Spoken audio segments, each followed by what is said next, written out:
Let's get underway because, in fairness to the two of you who are here on time, it's not fair to keep you waiting. This is a less formal kind of an update than usual. We did have our September meeting of the board, which really focuses on the annual meeting. So I thought this update would really focus on information about the annual meeting and answering any questions that any of the delegates might have about preparing for the annual meeting. So with only two of you, it might be a shorter meeting than usual, but I want to reach out to you. And if you have anything else or any questions or anything else you want to discuss, of course, this is the opportunity to do that. At our board meeting, we did go through the agenda for the annual meeting and put everything in place. And it's looking, for a virtual meeting, I think we've got a really good show lined up. And this year, the big news is that we have a mini conference between the two sessions of the annual meeting. We have 4 different sessions in place. So for delegates, Alan, I think you're the delegate from Australia, aren't you? Yes, that's correct. Okay, good. So did you receive the materials in good order? Were you able to access the materials? I've received them and I've read them, and I'm looking forward to the meeting. Yeah. Okay, excellent. Were there any questions, or did the information seem fairly straightforward to you? The information is pretty straightforward. I noticed in the accounts, looking at just the accounts receivable, the amount that was in 90 days plus, and I was just had some questions about that. But apart from that, it was pretty straightforward, I think. Mm-hmm. Yeah, we did get a pass from the auditors, which is always good news. The accounts receivable, I was treasurer for 5 years before I was elected as chair, and the accounts receivable from institutes is a constant thorn in the side of the treasurers, right. Because many institutes. I always made the case when I was treasurer that you have to treat it like the rent. Your membership fee is as important as the rent, but most institutes don't see it that way. So the accounts receivable do drag, and as a result, one of the main jobs of the treasurer is to be working with institutes to make sure they're in good financial shape, and if they're behind, to make sure that they have a plan in place to keep up. Yeah, that was the question. Actually, has there been any provision for bad debts? We do have provision for one institute that we feel is in financial difficulty, but the others, we reach assurances from membership committee and our treasurer that things are in hand and that there's good payment plans in process. Yeah, good. Yep. But it's unfortunate. I know when I came in as treasurer, there were a number of institutes that really weren't participating anymore, but they were kind of on the books, and we worked through that and got that all cleaned up. But it's an ongoing issue to fight with that. So other activities that are going on right now, we are going to be recording this week video presentations. Part of the issue of having a virtual meeting in 2 different sessions is consistency of reports. So the main officers and main people making reports will be recording a video, and we hope to have the deadline is this Friday to have them up and running. So they'll be going there. So they will be on our YouTube channel, and you'll get an email notification as they're there. Okay. So one thing I'd like to show you, and I'll just share screens to do that. Brendan, have you accessed any of the materials? I'm just looking back to my email. I'm not the delegate, but I did receive the information, which is fantastic because I'm very interested. Mm-hmm. My quick reflection is that when I was national president in Australia, I was so overwhelmed with the role. Mm-hmm. I had very little opportunity to also give time to engage with ICMCI at that time. Mm-hmm. I can well understand the experience of other institutes in a similar vein. But of course, as I've said to you before, Dwight, this last season of additional online engagement has just enabled a lot more ability to do that in a timely way. So I've appreciated that. That's excellent, Mm. and that's the goal, and has been the silver lining in all of this. Yeah. So in terms of CMC Global, I missed the hyphen. Always when I do these things live.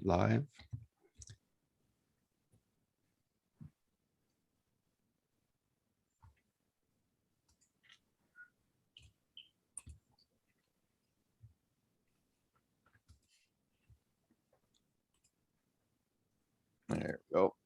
So in the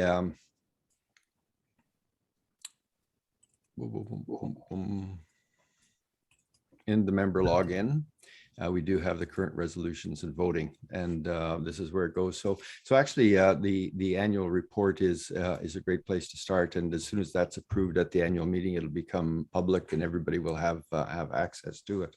So in terms of the menu of activity that's been taking place, I think it tells a really good story. We did acknowledge at our last board meeting the last meeting of Keong, who's served his two terms of 3 years each. So he's retiring after serving 2 full terms. And of course, Soren, as the past chair, will be leaving the board as I assume the role of past chair at this upcoming meeting. And then we have two delegates, 2 candidates for president, and one is Jan Willem from the Netherlands. He's put his name forward, and then Robert Bodenstein from Austria. So 2 great people. We've wished them well, and it's been part of the function of NSPC to really want to have to give choices to the delegates. So having 2 strong candidates going forward for chair is really good. And this year, I'm not sure if it's a record, Rima, but we have 8 applicants for the 2 vacant board positions. So that tells me something about the increased visibility of ICMCI, not quite along the lines that you just said, Brendan. With all this extra activity, people are more aware of the work of ICMCI and how they might be able to contribute to it. So I was really excited to have 8 strong candidates, because NSPC does vet to make sure everyone is qualified, and those are all out there. So the voting delegates have their work cut out for them this year in terms of selecting the best candidates, and I'm looking forward to the results. Then there's my report. It looks like I was looking at that this morning, Rima, and it looks like I went a little overboard. I've got 3 pages of discussion there, but I did want to give this oversight of some of the 4 key drivers from my perspective that are impacting the management consulting profession. And you've heard me talk about that before, so I won't repeat it now. But it is documented there if you have reference, if you'd like to have that for reference. Our secretary, and then of course our executive director gives us the information here about her activities. And I love any report from Rima, always has links to all kinds of great resources. So that will be very good.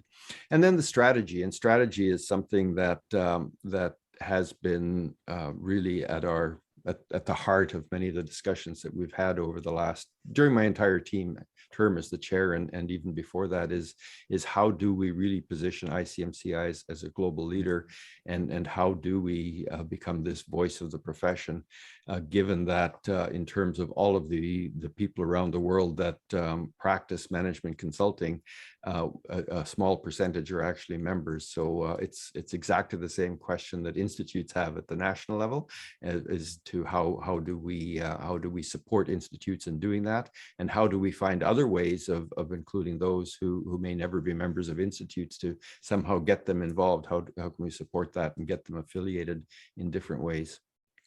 And then I just give a quick update on the 3 goals, which are really all about advancing the profession, about our network, which is the Institutes of Management Consulting, and then outreach. How do we build our visibility around the world? So, and then the rest of the reports, again, are just really full of information. So, I think the annual reports that we've had are really a great resource. The other thing I wanted to show you quickly, and then we'll just open it up to you, is the, I just, to find it most quickly, Rima, I just go into Google search and I go ICMCI YouTube. It always comes up. So that says something really good about, about the search engine optimization for that. And if we go there, it comes to our homepage where the featured videos are showing. And if you click on videos, all of the seminars that have been recorded over the past 2 years now, different reports, different addresses are all there. So there's just a huge amount of information and really good expertise there on different subjects. And to help keep that organized, Rima has put together these playlists so that people can go there and see kind of the menu of what's available. So the chair updates, you remember me saying something 9 months ago? Well, you can click there and find out what that is. As you see, here's the ICMCI Annual Meeting of Delegates 2019-2020 reports. So by Friday, we'll have a similar playlist for the 2020-2021 reports. And over here, we have the playlist for the conference. So at this point, there's the promotional video from Rima, and by the end of the conference, after the conference, we'll have the 4 sessions we'll show there as well. So I think this is one thing that we can be proud of as a global organization, is having this this great resource here. Yeah, those are the main things. And then in terms of the mini conference, those 4 sessions can be registered independently. And if you're interested in that, just our annual meeting of delegates, we can go back to the main page and events. We have this wonderful events calendar, which is literally a calendar. And here's the registration for the annual meeting. And here's the registration for the conference. And here you can find the 4 speakers. A really good, I think this has been put together really nicely, and thank you for that, Rima. So starting in terms of business transformation from the perspective of a consulting firm. So we have 2 people that are very heavily involved with their local institute, and they'll be addressing us on that. Entrepreneurship, and how entrepreneurs have had to deal with this and some of the common strategies they've had for success. And then the future of consulting, a session with our young leaders from around the world that will be led by Gergana, one of our board directors. And then finally, transformation, digital transformation is top of mind from all of us. So this is an expert that's been sourced for us to give us some insights on that. So so that was the general overview. Rima, any thoughts from you that you'd like to add?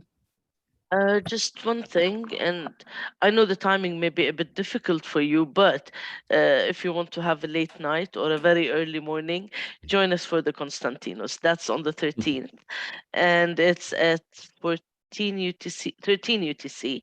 And again, I know the timing may be a bit difficult, but it's going to be a real great event, even if virtual. So that's my 2 a.m. That's why I said if you want to have either Yes. an early, very early or late night. You deserve it, Brendan. I know, You but deserve that honor. but regardless, it will be taped and it will also go on the YouTube channel. Yeah.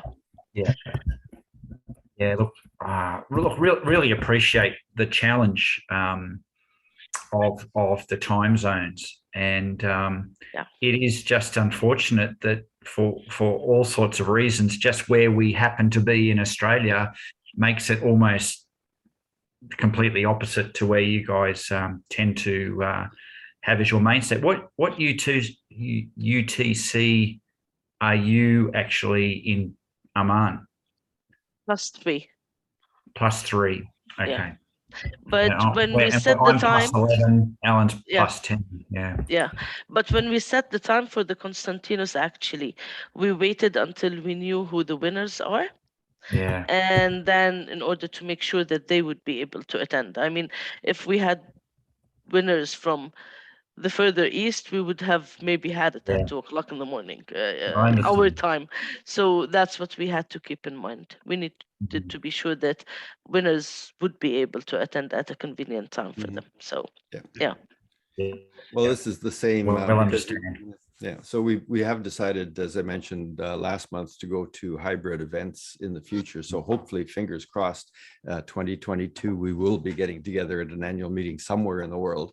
And we've agreed that it will be hybrid, but then for those who are attending virtually, we're going to have that time zone issue, and there's just nothing we can do. There's no way to escape that, really. Yeah. Yeah. So just quickly on that topic, I recall that Rima and myself had discussed many months ago the approximate timing of the annual delegates meeting and whatnot, and we'd considered that in Australia. Unfortunately, for whatever reason, they've almost converged, and we have our national AGM on the Thursday afternoon. Then you have your national conference all from there all the way through to the wee hours of the following morning, and then our national conference is then on. It's almost like 24 hours of ICMCI. So, Alan, and that's so that on top of the 2 a.m. previous night. I'm just not sure. I'll pick and choose. Yes, yeah, exactly. Yeah. That'll make it difficult. Very good. Yeah, I noticed I'm on your mailing list, so I've been noticing the promotions for your conference. So good luck with that. It looks like a great event. Thank you. Thank you. Yeah, I'm actually presenting at that as well. So yeah, in fact, we've got a rehearsal for that on Tuesday, I think. So that looking forward to that too. Yeah, we'll see how we go. But like I say, I've actually been somewhat opposed over the years. I've been on the board in Australia for 10 years, and I've been somewhat opposed to the cost of sending delegates to face-to-face meetings with ICMCI, because it is a substantial cost from Australia compared to our overall annual budget. So for the ability to attend online for free, I'm just embracing as much as I possibly can. And in fact, I had to fight a bit hard with our board members to make sure that our national AGM didn't exactly line up. It was actually going to be at the exact same time as your delegates meeting. I managed to move it an hour so that it didn't overlap. So we can go from, Alan, you and I can go from our national AGM from 4 till 5, and then from 5 to 6 is the my time. You're an hour earlier than me. Yeah. So anyway, that's the huge challenge that 24/7 across the world represents. Yeah, excellent. You do well, Rima and Kazima, to keep on top of all of that. It's a huge task. It's worth every minute of it. That's good. I've got a couple of things. The strategic priorities for IMC Australia, I'm not sure how familiar you are with those, but really it's about creating a sustainable organisation is the fundamental, I think, for the whole thing. And that's through membership and through collaboration with new bodies, particularly the university sectors and sponsors. And there's been some success with that so far, I understand it. And we recently received contact from one of the primary universities in Queensland, University of Queensland, which is a very well-regarded university worldwide. So it'll be interesting to see how that develops. And growing the membership, which has sort of been happening. I gather it's slow and it's a little bit up. It hasn't gone backwards, it's a little bit up, but and there are more younger members coming into the organisation, which is good. So that's that I think is promising for the organisation, but it's a difficult time for organisations around the world, of course. And I think one of the questions at the moment, the Institute has been asked to participate in a mixed group of professional organisations to take a position on climate. I was wondering what ICMCI's position is on that, whether you have a position at this stage, and what's your thought on institutes actually taking a position on climate and climate change and climate leadership. Yeah. At the moment, we don't have a position. Well, I shouldn't say that, because in terms of our status with the UN, which we have consultative status, so we are involved in some degree in terms of understanding the key goals that the UN has for sustainability, and we've endorsed those. So in terms of that does create a baseline in that respect. There is a movement. It's not climate change. It was, what was it was around IT, wasn't it, in Europe, that the Austrian Institute had come to us asking us to sign on to it. And as a global organization, we didn't think that we should be involved in regional matters. So the board will be looking at that coming up. But at the hub level, within Europe, there's no reason for institutes not to come together to talk about matters of common interest and to take a position on that. So there's absolutely nothing stopping an institute from taking a position on matters that are important, and sustainability is right up there. I know our new competency framework actually has a phrase on sustainability as well. Okay, that's, Alan, do you mind if I? Yeah, are you going to keep talking that topic, Alan? I was going to change topic slightly. So, can I respond to that topic myself? Mm-hmm. I have a very specific view about this, and it's not shared by my fellow board members in Australia. But my view is actually taking a position on public policy is inappropriate for a professional association. That's my personal view. Mm-hmm. It's hard enough for governments to do that. I'm hugely supportive of having a discussion about public policy and how the management consulting profession responds to it, and particularly as it helps us as individual management consultants to guide and advise our clients. But I feel it is extremely dangerous to take a position as a professional body. And that's as much as anything because it can never possibly represent the views of all the members. And you certainly wouldn't even attempt to set any sort of policy position without solid consultation with the membership. So I think for any institute board to decide they take a quick position and align with something, I feel is very dangerous. Mm-hmm. But further, I think as management consultants of all the professions, we have to, as far as we can, remain independent. Mm-hmm. And that's part of our strength as a professional management consultant is our independence. And I suppose in all of that, at the same time, we each have our own individual values and beliefs, and sometimes public policy doesn't align with our individual values and beliefs. It doesn't mean we can't understand and engage and discuss, but for any that find themselves have a quite a contrary view to any position that's formed, what does that then mean for that member? Do they then give up their membership because they don't align? So I find it a very interesting topic. There's a lot of passion around any of these sorts of things. But I'm absolutely supportive of roundtable discussions, good, robust discussion to understand what these things mean and how we engage with governments and clients towards helping formulate a response that's appropriate for the individual organisations. Mm. Mm-hmm. Yeah, I agree with. Oh, I'm sorry. Go ahead, Alan.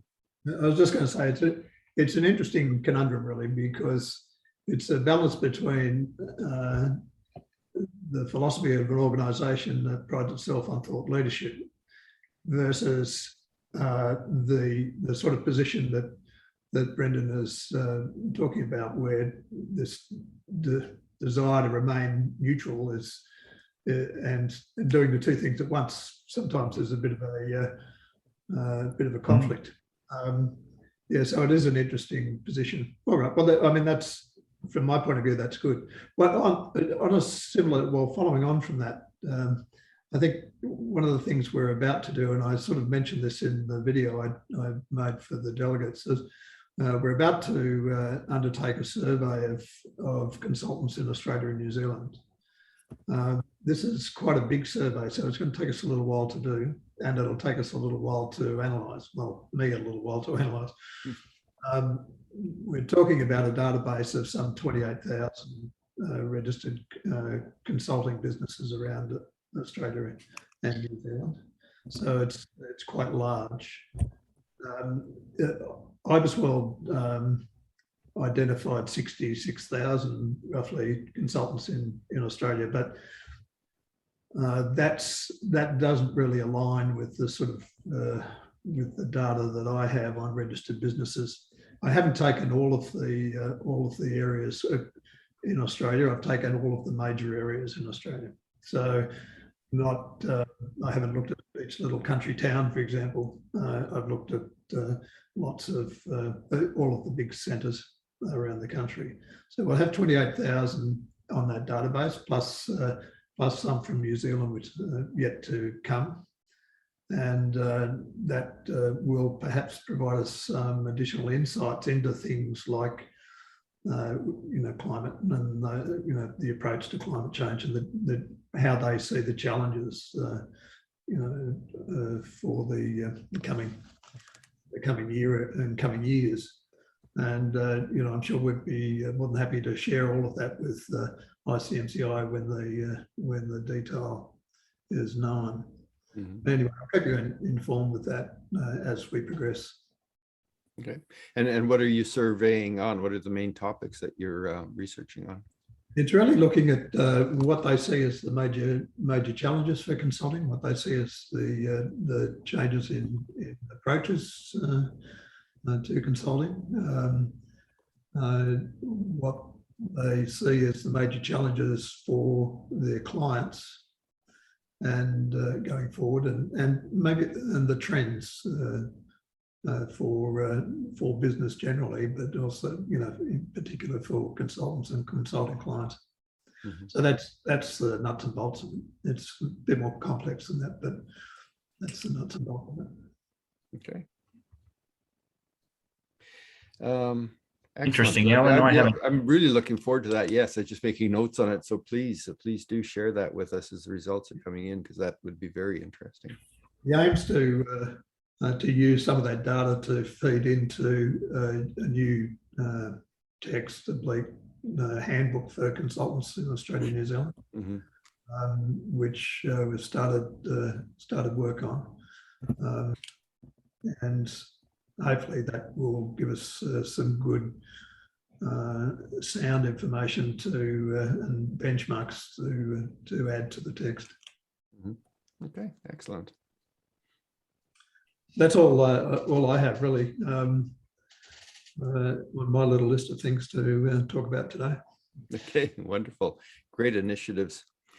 Brendan, I just wanted to cycle back on your comments, because I think they're really insightful. I can't disagree with anything you're saying, because the professions do need to maintain this independence, and professions are getting a bit of a beating now, generally from the general public, in terms of loss of status and reputation, because people tend to think they can do it themselves with all the access to knowledge that is available.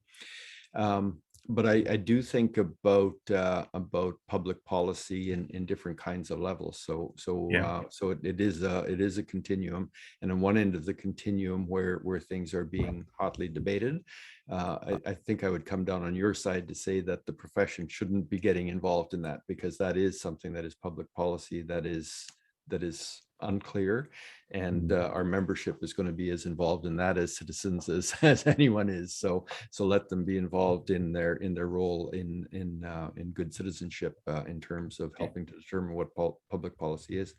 On the other end of the spectrum, you have some things that are pretty fundamental, like the 17 sustainable goals of the UN, which are like no poverty, zero hunger, those kinds of things. I think, we do need to reflect on how, our role in society in terms of ensuring that there's fair and equitable, to the degree that we can, in terms of the way that we're doing no harm. Let's put it that way. Take the doctor's creed in terms of the work that we do. And even in our vision at ICMCI, we do look at the economic and social success of the communities in which we work. So I think the profession does have an accountability, or maybe it's a responsibility, but something deeper in terms of what we owe back to society in terms of our operating within that society. So I think there is some area of where we can make statements of what we stand for as a profession. Now, where that line is, I'm not sure. So well, I think we have to tread carefully in those areas. Yeah, look, I think we do have to tread carefully, and I think we should not underestimate the leadership role of ICMCI in this regard. We are we're the only profession that I know of that is globally centrally led. Mm-hmm. And I think that's a positive thing. All the other professions are led country by country, and they have agreements between countries, whereas ours is the other way around. And I often use that as one of the major successes of the management consulting profession. And thank you to those that were involved back in 1987 for the formation of ICMCI, which I know Australia was a founding member. So that's fantastic. So in that regard, where we have our internal board differences and we go, well, often we'll say, what does ICMCI think? And that's not always easy to know what that looks like. And I'd actually, until you just mentioned again the alignment with the UN, I'd forgotten that as a member institute of ICMCI, that actually connects us to something to do with the UN and something to do with the World Bank. And I must admit, I forget the detail, and these things sort of just fade off in your memory. But they're the sorts of things we need to remind ourselves of and better understand what that actually means in practice. So, I think where I get particularly adverse to approaches to IMC in Australia is individual groups that have a particular bent that try to approach IMC. As we get IMC Australia on board, that'll help us get other organisations involved, and they sort of use our position to advantage their position. I have a real issue with that. Yeah. And when you open the bonnet, as it were, of some of these public policy matters of the organisations involved, you look behind them and you look underneath and see who's actually driving them and running them. And it often comes down to individuals and or individual private organisations that sit behind this front of not-for-profits as their umbrella, only because they've influenced them and got them on board to shadow or cover what's actually at the core. Right. I have a real issue with that. So I like to look deep, and almost every time I look a little bit deeper, it often comes down to some very passionate individuals, and I think that's dangerous. So that's why it's just through my own experience that I've come to that view. But it's a delicate matter, and I like Alan's thought of the balance between thought leadership and remaining neutral. I think that in itself is almost like a workshop roundtable topic. We can have the advanced ethics class. Yeah. No, I like it. Okay, so in that I agree with you. In my experience, a lot of the initiatives are sort of crusaders hiding behind some other kind of public organization. So So good for that. Yeah, I think we're on the same page on that one. Mm. Okay, well, it feels like our agenda is kind of drawing to a close. I've got a few more topics. If, oh, do you? If that's Perfect. okay. Wonderful. Yeah, Wonderful. look, I just things that just sort of come up from time to time that and I might have mentioned these sorts of things before, but I'll pick one that came to mind when Alan was speaking about your profitability or financial sustainability. Given the basically the business model that is ICMCI, and you've got a lot of, obviously, like it's not maybe a professional association in its own right. I'd more call it an industry association because its members are organizations. Yeah. But nonetheless, there's a lot of office bearers and volunteer engagement that are there because of their connection with the members. And it's not always a direct connection. Sometimes it's a loose connection, but nonetheless, there's engagement. And I particularly am appreciating the different committees and the ability to engage with them and participate that's apart from the board. I think that's very healthy for a professional body.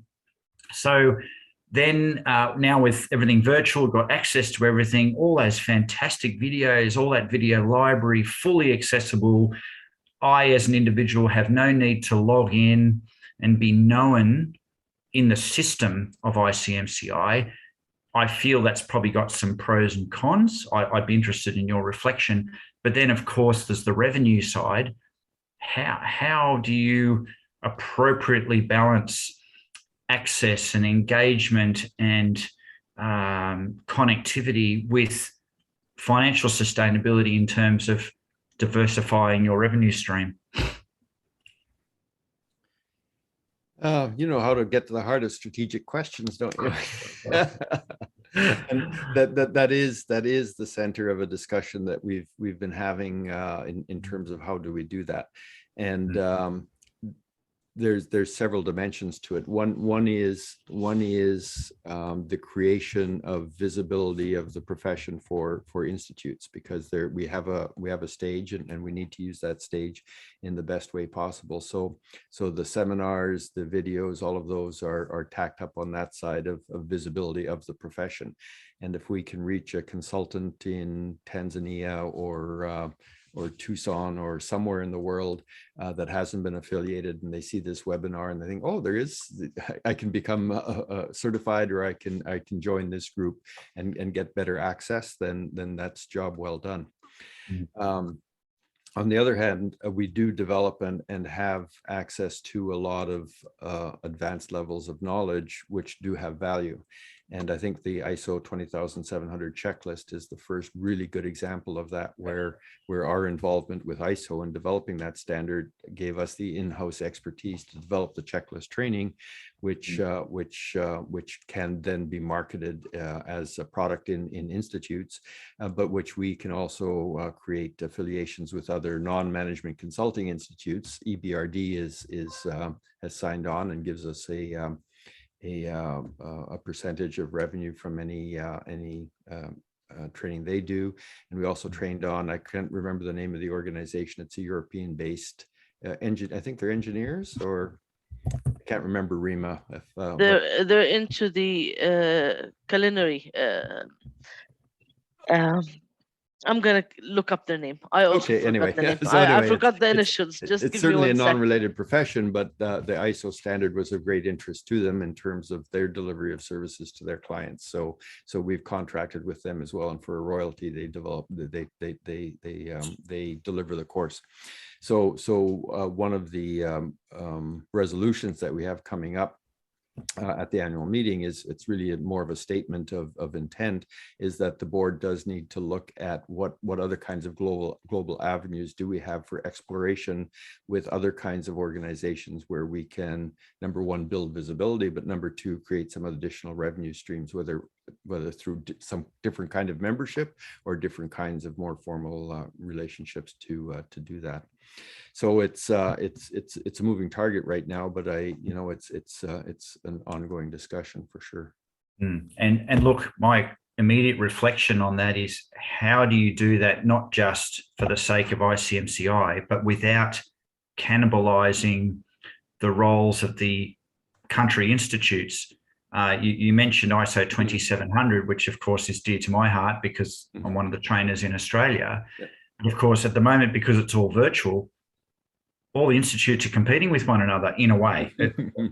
And so one of my actions still, because I'm sort of part of our trainer cohort and I'm sort of taking a bit of a lead on that at the moment, and I've agreed to follow up with yourself and Rima about what marketing material is being used, and are we actually messaging consistently, and is the price point similar or not? And we did have a really good ICMCI level ISO 20700 trainer cohort gathering. We've had one of those, and that was fantastic. I'd certainly like to see that happen again. But because we've got this virtual world, we're all potentially competing. And the last thing we want to do is compete to the lowest common denominator. We want to compete to keep the standard up, which is often contrary to fixing the bottom line. But I feel my personal view is that's the role of professional associations to hold the standard up and to keep everything up there rather than letting it creep down the other way. Yeah. And that is exactly the fine line that we have to find. So we cannot be in competition with institutes. On the other hand, institutes, even in consolidation, all institutes together cannot reach some of the kinds of markets that we can. So how do we identify what those are, and what are the activities we can put in place which are expanding the profession, but also creating additional opportunities for institutes? So if we can find ways of getting management consultant individuals to become affiliated in one way or another, then the next natural step is to become a member in the institute. So it does have to have it's got to be a reinforcing circle for good, if you will. Now, just as we've been talking about this relationship, and again, I've mentioned these slightly stronger connections in terms of IMC Australia's almost membership certificate of ICMCI, and what actually gets included on that, and how then that flows to the individual membership certificate of a member of IMC Australia. It's partially limited to the CMCs, but not completely. Every individual member within IMC Australia has access. Maybe it's all of the public have access to ICMCI as well. We don't have to push that point too hard, but we can at least say that every member of IMC Australia has access to this range of content and information from ICMCI. But beyond that, for CMCs in particular, there's some very specific member benefits, as it were, that I do feel we often forget or don't promote enough, and certainly doesn't get all the way through to an individual's membership certificate, as it were. Yeah, for sure. And then that, I mean, even with ISO 20700, that is one of the debates that institutes have is do we offer this to non-members or only to members? And if we offer it to non-members, is it cannibalizing the CMC? So, if somebody signs up, takes ISO 20700, has that certificate they can put on their wall, will they value the CMC as much? Or is it an introduction? These people have a lot to offer and they want to join and get professional development in other ways and eventually become a CMC. And I think the jury's out on that one a little bit. I always tend to lean towards the outreach and try to get people into the tent and help them to give them tools to help improve how they can do their work as a professional, and I feel the rest will come. I don't know whether I'll be right or not. I understand. Look, thank you. That was membership and the relationship between ICMCI and the country institutes, and what that looks like as individuals, as institutes, as organizations. I'm still challenged by this member firm situation. I know I've raised that before in these types of forums. I have some contrary views on our board in Australia on this topic. Again, from my experience with other professions, because the role of a membership body is to make available membership that often means that membership has voting rights and the rights to hold office. But of course, the way we've handled that for member firms is they don't have those rights because they're affiliates. And we're making this thing called member firm membership available, but then we're not actually assessing the firm.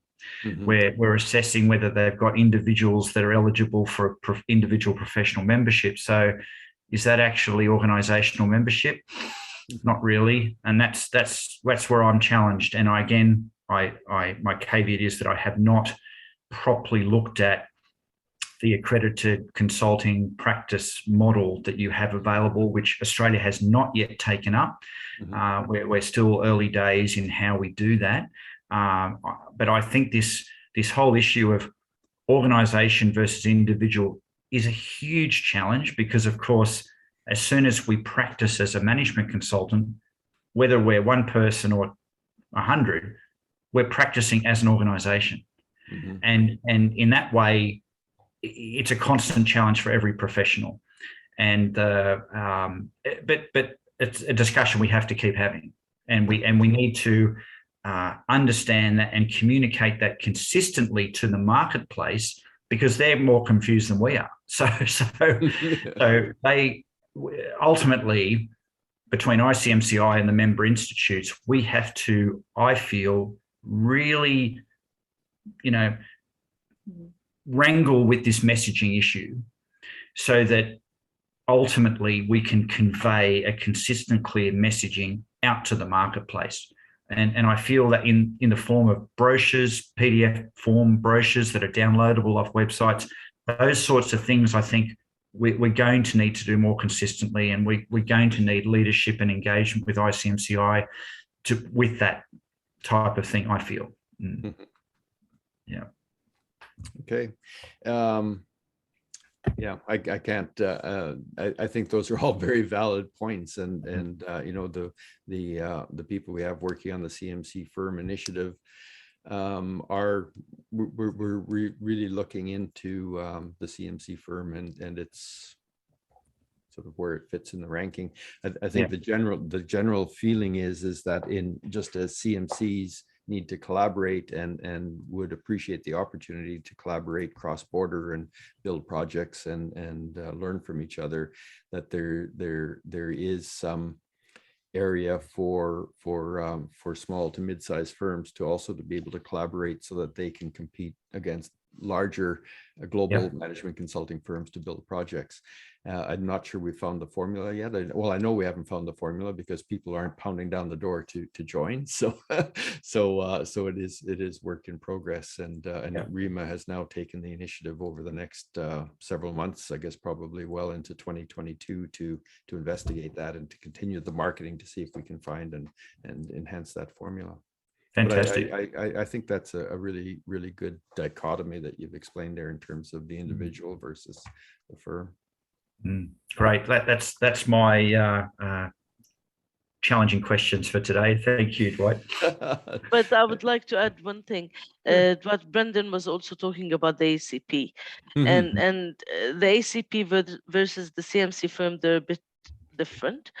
The CMC Firm is based on, I'm going to put it in plain words, the CMC Firm, they have to have CMCs. The ACP, they produce CMCs. And how that happens, the ACP would be affiliated with the IMC. The IMC would make sure that the ACP has proper plan and a proper scheme for certifying the employees. And the IMC would end up actually assessing the ACP triennially, just like we do with IMCs. Oh, yes. That is reflected at the level of the ACP. So it's a bit two different programs, but they tackle getting the corporates closer, either via the accreditation or the certification of the employees, or of actually having CMCs on the table to collaborate with others around the world. Okay, so none of that then, REMA, actually gets to the heart of whether the organisation has the systems and processes to deliver consulting services? With the CMC firm, yes, it does. With And the you assess that? ACP, yeah, of course, there's a full Okay, assessment all right. process for the CMC firm, and Okay. we look into how they deliver, not what they deliver, but how they deliver, and the code of ethics that they should have, and we look at all that. With the Okay, ACP, you look at that. Yeah. Okay. All right. So that's, to me, that's the distinction. And look, I've mentioned in this forum too previously that myself and Michael McLean and Ilsa are involved in the review of ISO 10019, which happens to historically be focused on quality management system consultants. But our input has broadened the discussion to management consultants. And again, the immediate topic that came up is the focus on the individual and their competencies and their range of experience and scope of what they can do as distinct and related to the organization and what that means and what systems and processes they have for using the individuals in the right way to help the client. So and obviously any big consulting firm has this constant tension between the way it does what it does and the individuals it uses to do it. Ultimately, as individual professionals, we're the ones that have to stand accountable to say, I'm practicing professionally, regardless of what my firm is going to do. But it's a lot easier for that individual to practice appropriately when the organization is providing the systems and processes to enable that and support that rather than be at odds with that. And just for reference, I've been involved for 10 years on a protocol that deals with part of this for the engineering profession. It's called Professional Performance, Innovation and Risk, PPIR.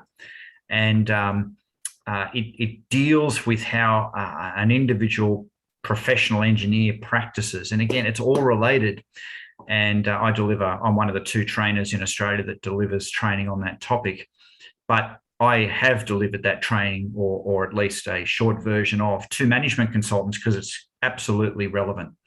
But I just think ongoing, whether it's the book that Alan's reviewing for us in Australia at the moment, whether it's the ISO 20700, whether it's ISO 10019, whether it's individual CMC or CMC firm, it's all about the relationship between individuals, management system consulting providing firms, and the relationship to the client. And that we have to constantly be aware of and get the messaging right, be consistent with how we're dealing with that. It's a challenging topic. And ultimately, the reason we need to get it right is so that the marketplace understands our profession, understands how to engage with the professionals in our profession, and understands what standards are and what professionalism is compared to the rest.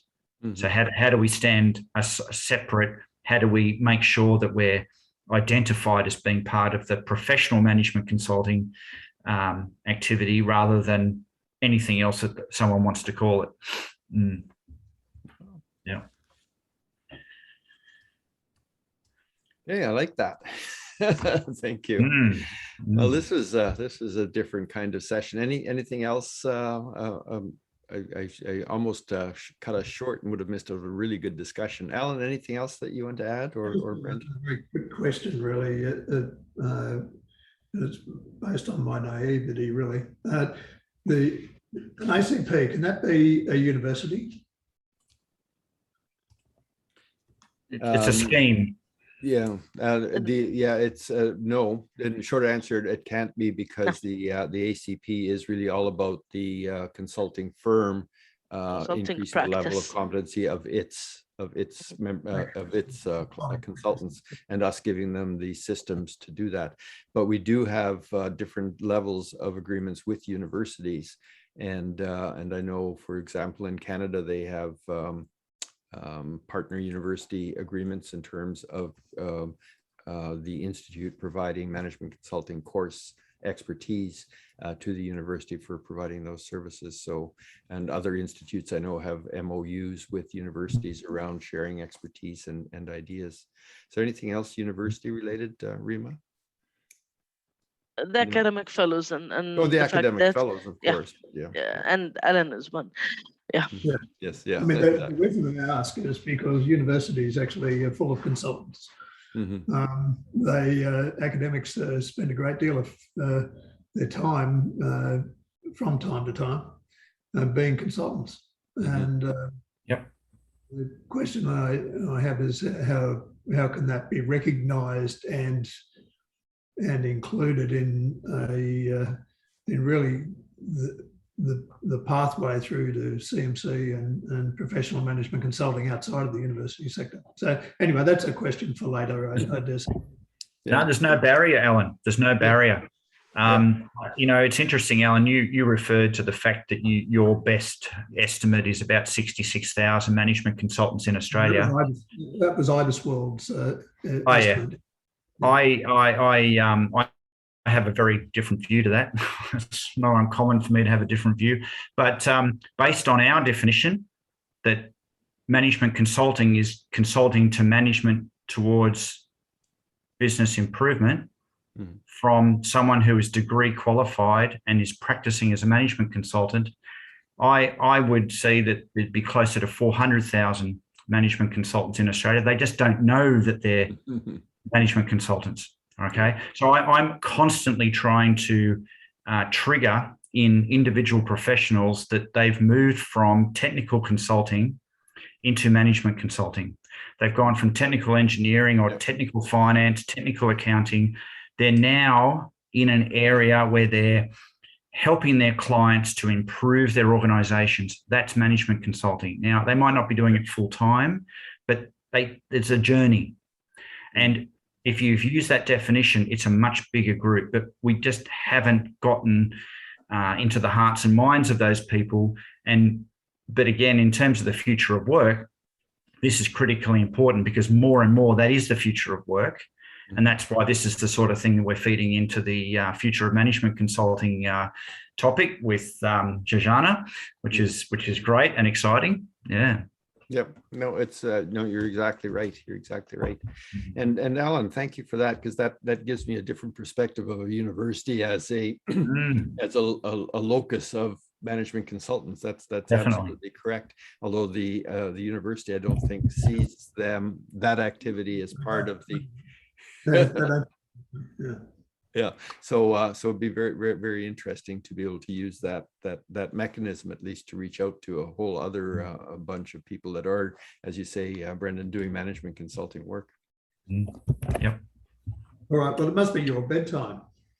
It is. I'm going to have a little nap. I've got a client meeting in Mongolia in a few hours, but I'll catch a little nap before that. And I'll be joining the QAC meeting in 5 hours' time. Yes. Okay. Yes. Okay. Very good.